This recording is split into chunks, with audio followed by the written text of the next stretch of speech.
Hello friends, daily dictation के लिए channel को सब्सक्राइब कर लें। यह डिक्टेशन 5 सेकंड बाद शुरू होगी।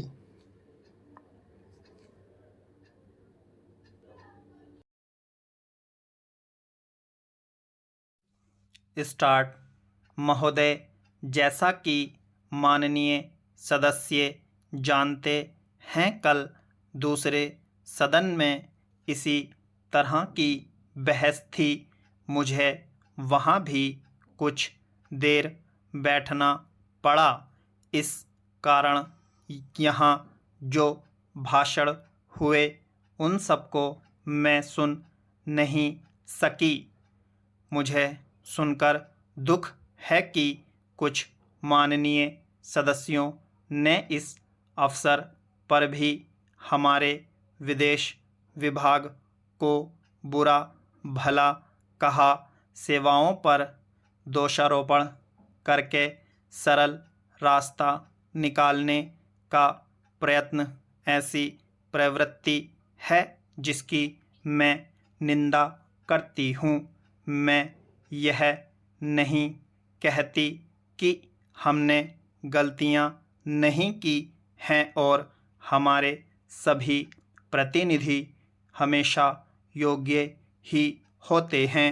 जब गलती हो तो हमें उसे अवश्य बताना चाहिए, लेकिन सदा आलोचना करते रहने से निरुत्साह पैदा होता है और मनोबल गिरता है। हमें उन औजारों को ही कुंठित नहीं कर देना चाहिए जिनसे हमें काम लेना है।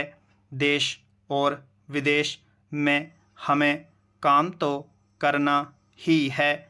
हम अच्छी तरह जानते हैं कि पाकिस्तान के शासकों को दी गई हर सहायता बांग्लादेश के निर्दोष लोगों के विरुद्ध इस्तेमाल की जाएगी। इस अवसर पर हमारे प्रतिनिधियों ने परिश्रम से बहुत अच्छा काम किया है। प्रस्तुत परिस्थितियों में वे जितने प्रभावी हो सकते थे हुए हैं। कुछ सरकारों के विचार निश्चित हैं और यदि उनमें सहानुभूति भी पैदा की जाए तो भी वे इस प्रकार के मामले में कोई स्पष्ट बात कहने को तैयार नहीं होंगे। मैं कहना चाहूँगी कि हमारी उन सेवाओं ने जो वर्तमान स्थिति से निपटने में जुटी हैं, साहस और समर्पण का परिचय दिया है। यदि कुछ माननीय सदस्यों को गाली देकर और सरकार पर साहस, दिशा और यहाँ तक कि समझ की कमी का आरोप लगाकर कुछ संतोष मिलता है तो मैं उन्हें इससे वंचित नहीं करना चाहती। कुछ सदस्यों के लिए हिम्मत का अर्थ गले की ताकत और भावुकता की भाषा है। काश की जिंदगी